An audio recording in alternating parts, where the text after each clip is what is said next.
일반 역사 이야기고요. 한층은 의료 역사 이야기거든요. 저희가 선교사님 묘원도 잠깐 올라갔다 와야 되니까요. 여기를 다 하면 아까 강의보다 더 깁니다. 그러니까 중간중간에 의미 있는 것들만 조금 짚고 넘어가시면 좋을 것 같고요. 이게 우리나라에 왔던 7명의 초기 남장로교 선교사님이세요. 이분이 리리 데이비스고요. 이분이 여자 싱글로 우리나라에 왔던 분이에요. 이분 이야기를 잠깐 해드리면 우리 사모님들이 조금 마음이 더 짠하실 것 같은데, 이분이 반응해가지고 내가 선교사로 가겠다고 했는데 사실은 이분이 머뭇머뭇거려요. 왜냐하면 당시 어머니가 홀어머니셨는데 홀로 이 딸을 키웠거든요. 어머니가 병중에 있었어요. 근데 딸아이가 선교지 가야 되는데 엄마가 마음에 쓰이잖아요. 그러니까 이 선교사님 못 가고 있으니까 어느 날 어머니가 불러요. 리니야 너 일로 와봐. 그리고 이렇게 말씀하셨대요. 너랑 나는 이 다음에 천국 가서 만나면 되잖아. 그러니까 너 나 걱정하지 말고 조선에 가서 많은 여인들과 어린이들 전도해서 우리 다음에 천국에서 만나자. 이렇게 이야기하고 딸을 보냈는데, 이분이 우리나라에 도착해서 8일 만에 미국에서 전보가 오는데 어머니가 돌아가셔요. 다시 못 가잖아요. 다시 한 달 넘게 배를 타고 가야 되니까. 그때 했던 기도가, 어머니 제가 여기서 열심히 전도해서 어머니가 말씀했던 그 말씀 따라 많은 여인들과 어린이들 전도해서 이 다음에 천국에서 만나요. 이분이 아까 군산에서 전주에서 1000명이 넘는 여인들을 전도하고 했던 분이 이분이에요. 그리고 남편이었던 의사였던 해리슨이라는 분이랑 이곳에 와서 결혼하고 사역하면서 이곳에 사역을 하게 되는 건데, 이분도 1903년에 일찍 이 땅 가운데서 돌아가셔서 이분 무덤도 여기 있게 되는 겁니다. 그리고 요 분이랑 남매입니다. 그래서 테이트 남매인데 이분은 그래서 최마태고 이분은 최일덕인데, 요 선교사님이 아까 잉골드라는 여의사 왔잖아요. 그 여의사랑 이분이 결혼해요. 근데 여기 올라가면 일단 잉골드 선교사님 아이의 묘가 하나 있는데, 요 선교사님이 사모님이랑 의료사역하다가 복음 전파자로 갔던 게 이 김제위의 금산, 거기 가서 아이를 하나, 여자아이 하나가 거기서 복음 전하가 그 아이가 공부를 잘해요. 그러니까 김제 금산에서 이 아이를 유학을 어디를 보내냐 하면, 이분 전주에 있었으니까 전주의 기전 학교로 유학 보내요. 그 아이가 공부해가지고요, 선교사님 도움으로 미국으로 유학도 갔다 오고 우리나라에 다시 오는데, 이분이 그 여자 학생이 선교사님 때문에 예수 믿게 된 거잖아요. 미국에 공부하러 갔는데 미국의 한 청년이 한국 여자가 똑똑하니까 미국으로 유학 갔던 한 청년이 그 자매한테 청혼합니다. 결혼해달라고. 뻥 차여요. 왜냐하면 이 여자분은 꿈이 있었어요. 나 한국에서 사역할 거야. 근데 결혼하면 그런 게 막히니까. 그래서 그 뻥 차였던 남자가 미국 여자랑 결혼해요. 그분이 이승만이라는 분인데 이승만 박사가 대통령 됐잖아요. 그리고 나니까 이 여자분이 너무 똑똑한 거예요. 그래서 이 여자분을 우리나라 최초의 여성 장관, 상공부 장관으로 세웁니다. 이분 국회의원도 되고요. 이분이 이명신 여사예요. 그리고 이분이 자신이 은퇴하고 나서, 야 내가 선교사님 때문에 공부했으니까 나도 학교 세우자 해가지고 이분이 재정을 내서 세운 대학이 중앙대학교. 그래서 중앙대학교에 이명신관이 그래서 있습니다. 그러니까 그 대학도 기독교 뿌리 안에 있는 거예요. 사실 이렇게 짧게 얘기하고 하는데 이분들 모두 가운데 그러한 믿음의 뿌리, 그러니까 열매들이 다 있게 되는 거죠. 그리고 요 두 분이 결혼한 거예요. 그래서 이분이 아까 정킨 선교사님이고 사모님이 거기서 사역하셨을 때 그래서 기전학교로 바뀌고, 요 두 분을 레이놀즈 선교사님인데, 이분이 목사님들 지금 읽고 계신 그 39권의 구약 성경 가운데 38권의 마침표를 찍으신 분입니다. 실제로 언어에 탁월하셨던 분이었던 거예요. 그러니까 이분이 성경을 번역하면서 이런 말도 써요. 조선들은 진짜로 위대하다, 뛰어나다. 근데 재미난 게 있어요. 이분이 우리나라에서 언어 공부하다가 조선말 너무너무 좋은데 조선말 중에 나를 힘들게 하는 게 있습니다. 너무 헷갈리셨대요. 그 헷갈린 게 뭔가 봤더니 선생이랑 생선이랑 너무 헷갈리셨대요. 생선님 선생 드세요 뭐 이러면서 선생 드세요. 근데 한번 생각해 보세요. 사모님들 우리 어렸을 때 학교 다니실 때요, 우리는 뭐가 헷갈렸냐면 치킨이랑 키친이랑 헷갈렸어요. 네, 치킨이란 말 안 쓰던 때니까 우리 통닭이었지 치킨이란 말은 한참 뒤입니다. 그러니까 그러한 재미난 에피소드도 있는데, 어쨌든 성경을 번역하고 복음을 전하고 했던 역사가 여기 있습니다. 이리 오시죠. 올라가 봐야 의미가 있을 것 같아요. 성교사님 교육은 일단 올라가서 여기 성교사님들 이야기를 잠깐 할 건데요. 여기에 자녀들이 묻혀 있고 요 작은 건 다 자녀들입니다. 여기가 아까 전키라는 분의 어린 새 아이 이렇게 해놨는데 이건 올라가면 됩니다요. 이쪽으로 오시죠. 그래서 아주 중요한 일을 했기 때문에 그래서 처음에 분산에 와서 사역하다가 전주의 신흥학교 그리고 학교를 신사편대 거부한다는 것 때문에 강제 폐교했던 그러한 역사까지 해가지고 여기 있고요. 이 윌리엄 링튼이 이렇게 초기에 사역했던 거고 여기가 네 아이들 이 중에 셋째 넷째가 우리나라에 선교사가 오고 그 중에 하나가 아까 인휴라는 선교사님이 1954년에 아이들 데리고 오고 그 영상의 주인공이었던 거고요. 네, 그러한 역사가 여기 이렇게 세워져 있습니다. 그리고 이제 이건 뭐 횟수로 이렇게 하는 건데요. 이거 뭐 일일이 다 설명하기는 너무 길고요. 그리고 신앙교 출신으로 그래서 그리스도로 그러니까 신행일체 삶을 살았던 분들이 몇 분 계시죠. 그 중에 한 분이 이 방에 있는 선생인데요. 이분이 자신의 삶을 다 드리면서 중요한 거는 이분이 어디서 공부하냐면 개성 호스턴 여학교 졸업했다고 했지 않습니까? 이 개성 호스턴 여학교가 대전에 지금 세워집니다. 해방 6.25 전쟁 이후에 이게 호스턴이 왜 호스턴이냐? 당시 이 개성에 있었던 원래는 개성 여학교인데 개성 여학교를 건물을 세우고 해야 되는데 누군가 후원이 필요했어요. 그 후원을 해줬던 게 미국의 홀스톤 지회라는 감리교 지회에서 헌금해져 가지고 그 이름을 따서 호수돈이라고 이렇게 해가지고 학교가 세워집니다. 그래서 거리에 다니면서 가난한 사람들을 했던 그런 거리의 성자로 보이는 그런 분들이 땅 가운데 사역했다는 걸 정도만 이야기인 겁니다. 그래서 요분이 레이놀즈고요. 요분이 언더우드, 이분이 게일, 이분이 존스라는 분이에요. 잠깐 말씀드리면 언더우드, 레이놀즈 이런 분들은 우리나라 초기 선전하로서 언어의 탁월함도 있었고요. 실제로 성경들을 번역해가는 것에 귀한 역할을 감당하는데 이 존스라는 분은 우리나라의 선교사 중에 최연소로 온 사람입니다. 20살 6개월 때 와서 이분이 인천 지역에서 사역하고 1902년에 우리나라의 사람들이 힘들고 어려울 때 하와이로 이민 보냈던 그 내리교회 목회자였던 분이고요. 이 게일이라는 분은 특이한 분인데 이분도 25살에 우리나라에 오는데 목회자 아니었고 의사 아니었고 교사 아니었습니다. 네. 25살 청년 때 우리나라에 오는데요. 에피소드 하나 말씀드리고 이동하겠습니다. 이분이 왜 이렇게 젊은 나이에 일찍 성경 번역위원이 되나 보니까 우리나라 문화를 정말 잘 이해했던 분입니다. 이분이 12월 10일 날 인천에 도착하는데요. 문을 닫았습니다. 12월 10일이니까 해가 빨리 지니까 당시에 이게 서울에 한 번에 못 오는 거리고요. 중간에 정확히는 오류골이라고 되어 있는데 지금 서울에 가면 강서구에 곰달래로가 있습니다. 거기 오류동 거기인데 거기에서 하루를 묵습니다. 그래서 우리나라 호텔인데 전문용어로 주막이죠. 그날 충격을 받아가지고 글을 썼어요. 이렇게 써주셨어요. 그날 우리는 종이를 두루 발라 만든 작은 방에서 차를 마셨습니다. 그 방은 밑에서 불길이 타오르는 그런 방이었어요. 살이 있다시피 하여 한 잠도 잘 수 없었어요. 이분이 온도를 경험했어요. 충격이죠. 근데 이게 원래 정확한 영어 표현인데 어떤 분이 이거를 의역할 때 이렇게 해놨어요. 그날 제일 마지막에 이렇게 그날 우리는 이거는 남기시지 마세요. 그날 우리는 지옥부를 경험했습니다. 잘못 번역한 거예요. 재미있게 번역한 그런 충격 받는데 그만큼 이분이 우리나라 문화를 빠져하시면 될 것 같습니다. 그리고 이쪽에 오시면 기대하셔도 돼요. 왜냐하면 양림동 이런 데 말고요. 이건 교회에서 만든 거예요. 기독교 기관에서. 내일 제가 일부러 목사님들 큰 도전입니다. 목사님들 모시고 거기 간 적은 없어요. 제가 독립기념관에 가는 이유가 있습니다. 독립기념관은 서양 사람들의 우리나라에 온 역사를 서양 제국의 침략사로 가리킵니다. 그렇게 다 배우셨잖아요. 제너럴 쇼머너 사건 침략했는데 우리가 이긴 사건 이렇게 아이들 지금도 배우거든요. 근데 독립기념관에 가면 개항기에 3관, 4관, 2관, 3관에 가시면 그 초기 우리나라 개항기의 역사가 거기 안에 선교사님들의 이름이 계속 등장합니다.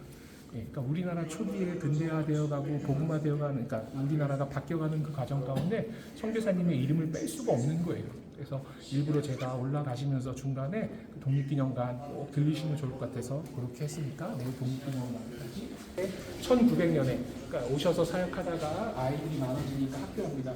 이 전주의 신흥학교 출신이었고 우리 광주 가면 얘기할 건데요. 그 선우교에서 처음 세례받았던 아이 중에 하나가 김창욱이라는 분이 있습니다. 그 아이가 세례받습니다. 목회자가 되는 거예요. 사실은 김창국 목사님보다 더 잘 아시는 분이, 이분이 이후에 광주 양림교회 목사님 되는데 이분 아들이 유명합니다. 이분 아들이요, 가을엔 기도하게 하소서 시 김현승 선생이.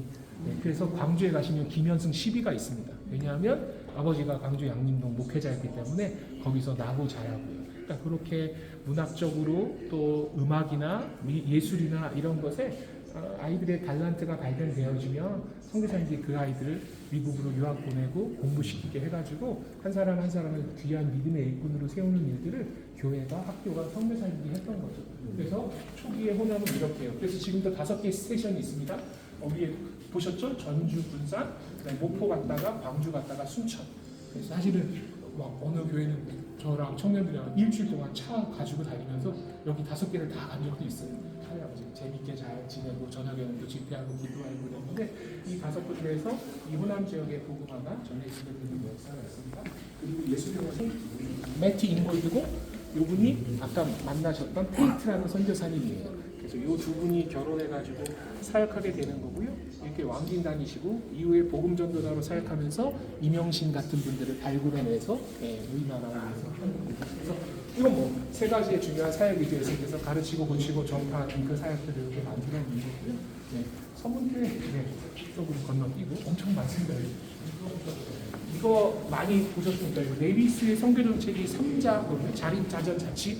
그래서 우리나라에 왔던 선교사들이 당시 중국에서 있었던 네비우스 선교사님을 초대해가지고 이 3자 원리를 배우게 되는 거죠. 지금 중국에 있는 3자교회가 여기서 시작됐던 겁니다. 근데 3자교회 네비우스의 선교 원리가 성공한 사례가 전 세계에 없습니다. 우리나라만 참 특이했습니다. 근데 우리 하나님이 한국을 참 사랑하신 것 같아요. 전 세계 어딜 가도 장로교가 교단의 중심인 나라는 아무데도 없습니다. 근데 한국의 장로교가 왔고요. 우리나라의 장자 문화랑 이 장로 교단의 어떤 이 문화가 맞물리면서요. 우리 한국교회가 초기에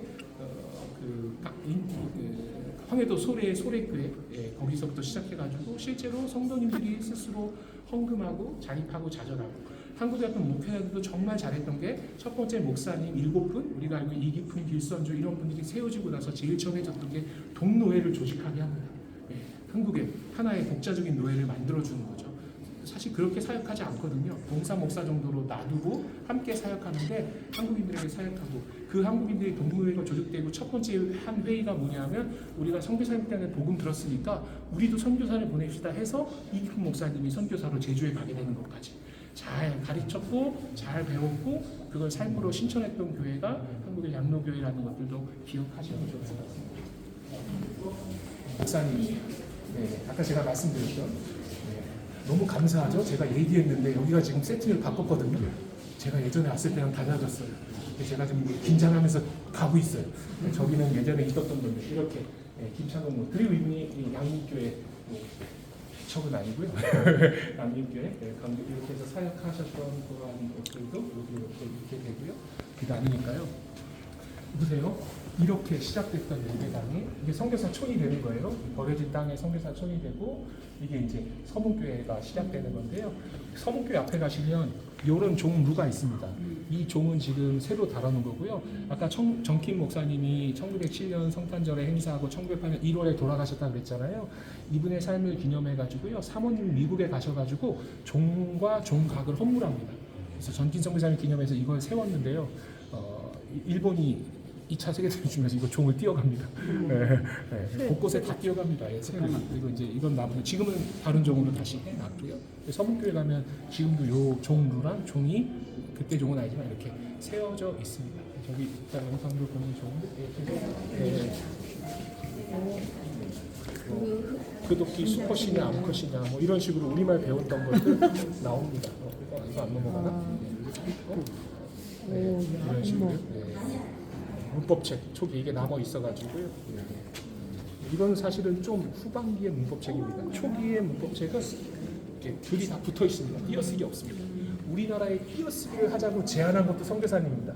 언어교사였던 헐버트라는 선교사님이 우리말 공부하다가 띄어쓰기가 너무 어려우니까 그분이 제안을 해요. 조성들도 영어처럼 마침표 찍고 띄어쓰기 했으면 좋겠다고. 그래서 시작된 게 서재필 선생의 독립신문에서부터 띄어쓰기가 시작된 거죠. 그렇게 됐네요. 띄어쓰기.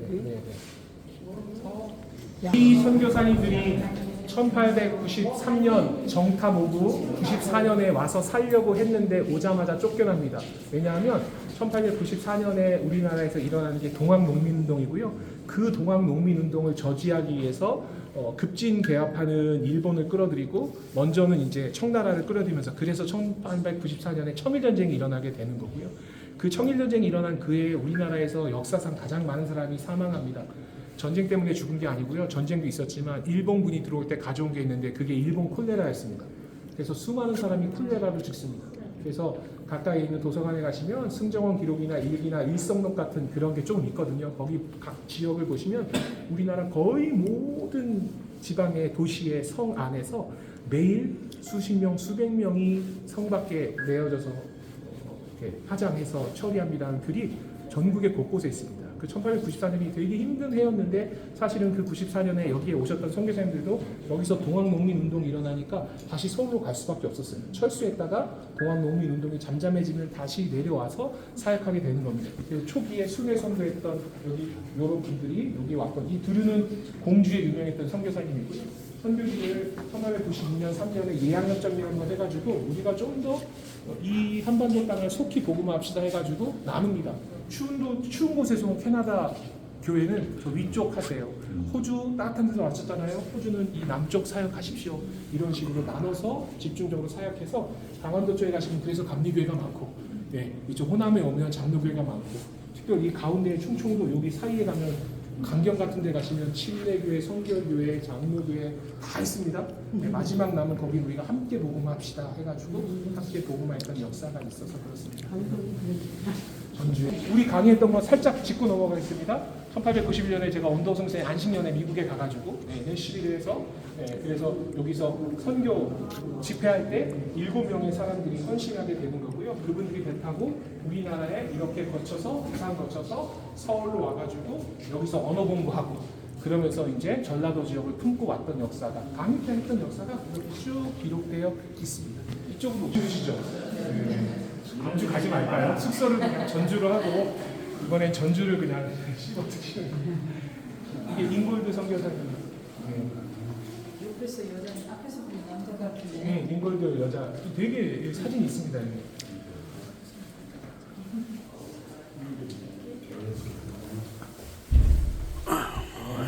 이 선교사님이 나이 많아 결혼하세요. 그래서 아이를 못 낳아요. 근데 한 아이 유산된 아이가 여기 묻혀 있어요. 그리고 이후에 아이를 못 가져요. 그러니까 정말로 어린 아이들을 사랑하셨어요. 그래서 대표적으로 이명신 여사 같은 분이 이분의 열매였던 거죠. 그렇게 어린 아이를 사랑하고 이후에는 의사로서도 사역하지만 후배 의사들이 이제 오니까 남편과 같이 복음 전도자로 사역하는 잉골드 선교사님 이야기도 있습니다. 이게 예전에 실제로 환자들인 게 이렇게 있을 수밖에 없었어요. 그러니까 너무 많은 환자들이 몰려오는 거예요. 그 병실도 없고 그래서 어떤 선교사님은 자기의 집무실 이런 것까지 다 병동으로 바꿀 정도로 그렇게 사역을 하십니다. 그리고 이제 여기 보시면 여기 지금 예수병원으로 되어 있는데 이게 좀 호남으로 되어 있습니다. 네. 그래서 여기가 이제 세워진 거고 요거 지금 이게 지금 이렇게 놔두면 안 되는데 여기 보면 예수병원 2대 원장 포사이드가 우리나라 최초의 한센병 치료라고 되어 있잖아요. 사실은 이분이 전주에 와서 사역을 하긴 하는데 제가 이제 여기 안 계시죠 관계자 개인적으로 이런 게 너무 마음이 아파요. 우리 교회, 우리 역사가 중요하니까 이걸 이렇게 섞어버리면 안 되거든요. 이건 지금 광주 지역 이야기예요. 네, 광주의 양림동에 오웬이라는 선교사님이 순교하시게 되는데 그때 이 포사이드는 모포에 있었어요. 근데 윌슨이라는 선교사님이 빨리 와서 좀 도와달라고. 근데 이분이 오다가 광주 성 밖에 쓰러져 있었던 한 한센인 여인을 만나게 돼요. 그 여인을 내려서 선한 사람 자기 발에다 싣고 말을 끌고 걸어오니까 하루를 늦어요. 그 밤에 오웬이라는 선교사님이 돌아가세요. 1909년에. 그래서 그분이 광주에 처음 묻혀요. 그러면서 광주에서 한센인 병원이 시작되는 거고 그때 그 이분을 맞이하러 마중 나왔던 한 청년이 있었는데 그분이 오방 최응종이라는 분이었어요. 예, 오방 최웅종 목사님. 그래서 그 여인이 있었던 그 지팡이를 집어달라는 그거에 한센인이 잡았던 지팡이를 못 집어줬던 자기를 돌아보면서 오방 최웅종 선생이 이후에 한센인을 위해서 자기 삶을 다 드리죠. 광주의 봉선리 땅이라고 그곳에 한센인 병원이 시작되는데 그게 이후에 여수 애양원까지 되는 역사입니다. 지금 이분이 여기 무대원장으로 오신 건 맞는데 포사이드가, 그리고 심지어 이분은 포사이드가 아니에요. 이분은 윌슨이라는 선교사님이에요. 근데 이제 대장 안 계시죠? 이게 이제 안타까운 거예요. 이런 부분들은 조금 개인적으로 저는 안타깝습니다. 그래서 우리 역사가 중요하긴 한데 그렇다고 역사를 이렇게 막 섞어버리면 안 되거든요. 매직으로 써놓고 가요. 맞지요. 그러면 제가 다시 모달 블랙리스트에 올라갔어요. 블랙리스트. 여기 이거 보이시죠? 예, 이게 1960년대 이야기인 거예요. 생각해 보시면 그 이후에 우리가 기생충약 먹은 거예요. 이렇게 시작되는 역사가 뒤에까지 있고요. 저쪽도 지금 사진으로 잘 해놓으셨는데 최근까지 있었던 설대희 선교사님까지, 그래서 여기 여기 지금 설대희 나오죠. 저 아래 설대희 선교사님, 최근까지 있었던 마지막까지 계셨던 선교사님이고요. 저분에 저 찍으십시오. 아, 지나갔다. 저분에 쉽게 너무 길어. 또 돌아오는데 저희는 가려고요. 홈페이지에 나오세요. 제가 알려드릴게요. 홈페이지에 안 나올 거예요, 저거. 이쪽으로 오십시오. 여기는 이런 거, 이런 얘기들이 많이 있고, 유물도 있습니다, 여기. 실제로 인도에서 이런 것도 다 있고,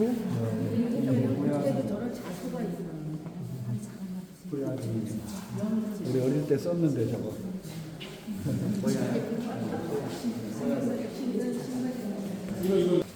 이게 아주 당시의 전도로 축구였습니다, 우리나라. 그래서 구세군에서 일단 처음에 시작하는데 1900년대 환등기로 이렇게 사람들 모아서 전도하고 했던 역사.